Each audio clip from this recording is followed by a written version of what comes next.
Leviticus chapter 24. Then the Lord spoke to Moses, saying, Command the sons of Israel that they bring to you clear oil from beaten olives for the light, to make a lamp burn continually. Outside the veil of testimony in the tent of meeting, Aaron shall keep it in order from evening to morning before the Lord continually. It shall be a perpetual statute throughout your generations.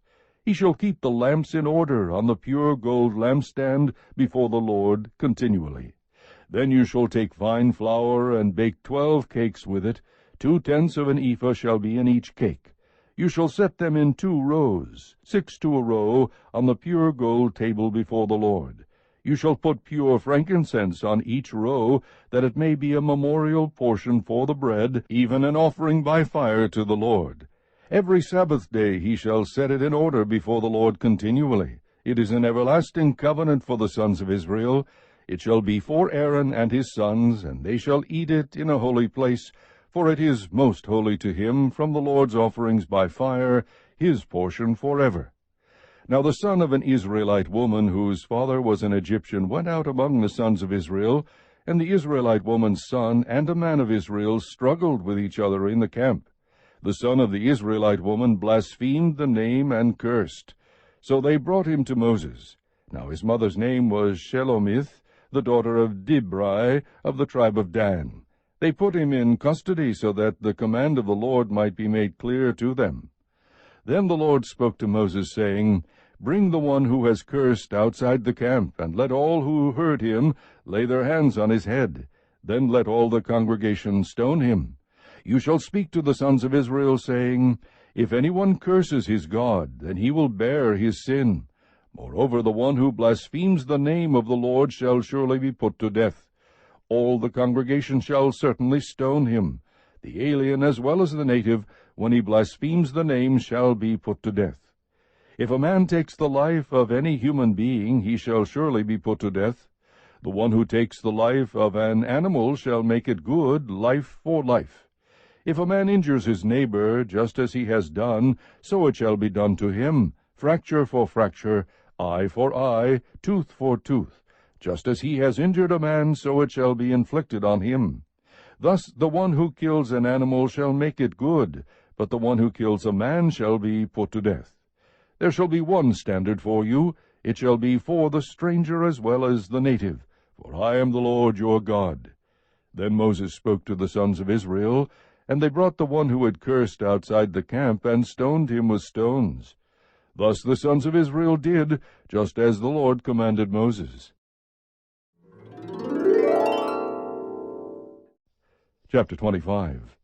The Lord then spoke to Moses at Mount Sinai, saying, Speak to the sons of Israel, and say to them, When you come into the land which I give you, then the land shall have a Sabbath to the Lord.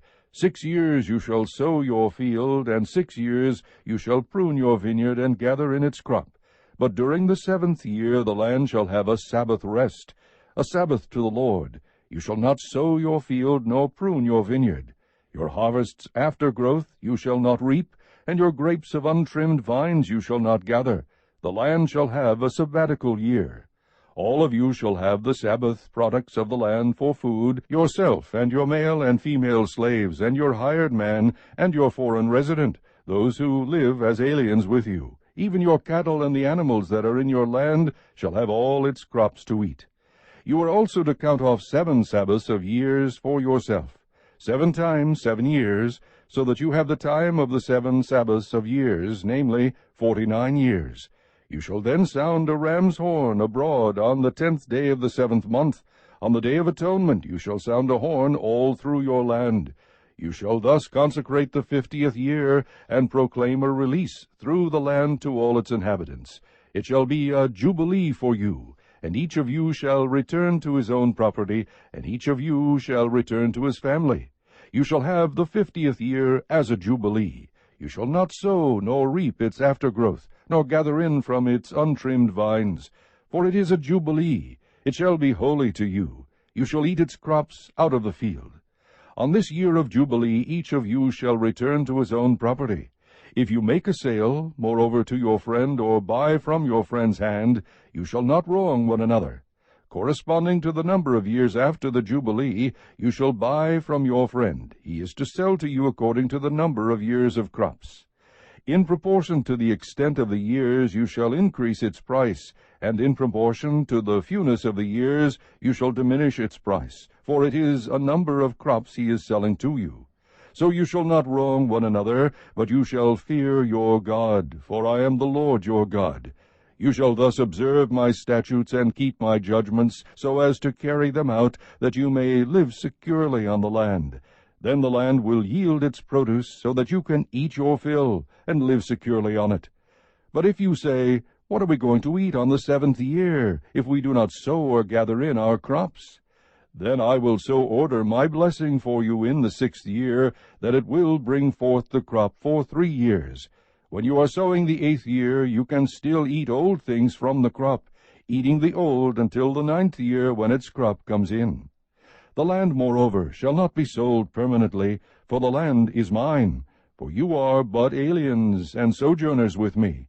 Thus for every piece of your property you are to provide for the redemption of the land.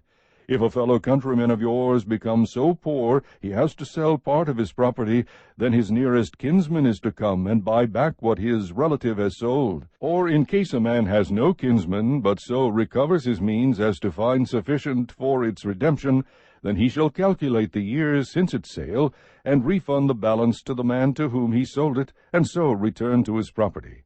But if he has not found sufficient means to get it back for himself, then what he has sold shall remain in the hands of its purchaser until the year of Jubilee.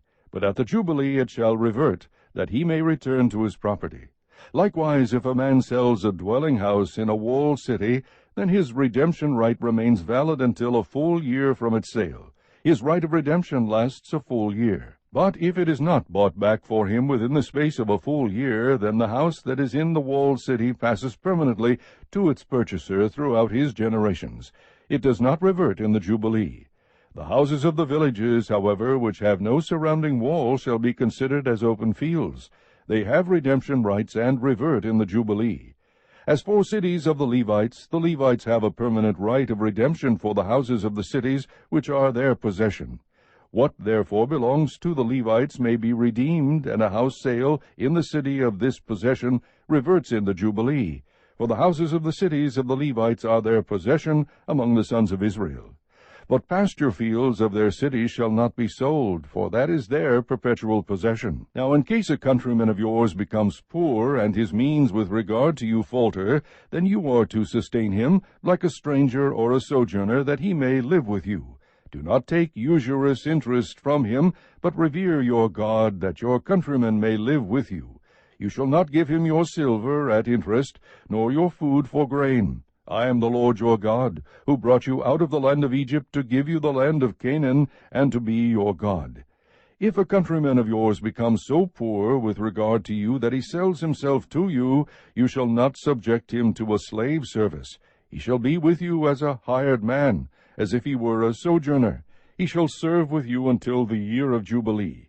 He shall then go out from you, he and his sons with him, and shall go back to his family, that he may return to the property of his forefathers.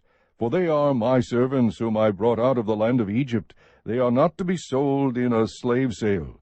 You shall not rule over him with severity, but are to revere your God. As for your male and female slaves whom you may acquire male and female slaves from the pagan nations that are around you.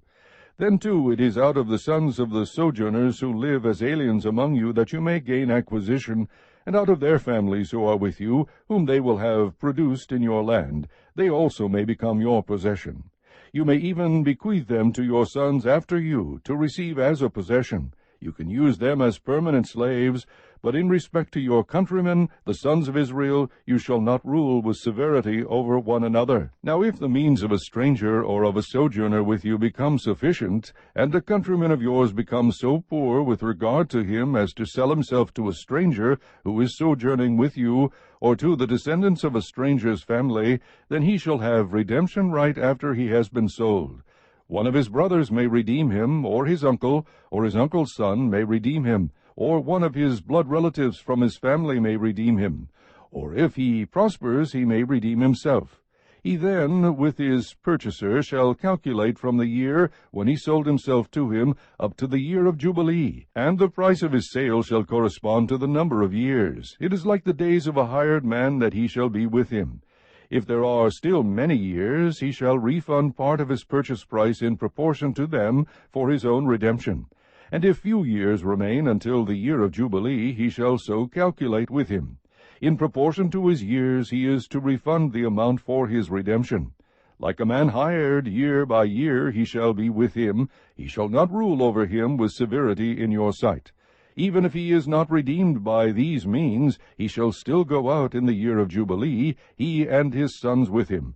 For the sons of Israel are my servants. They are my servants whom I brought out of the land of Egypt. I am the Lord your God.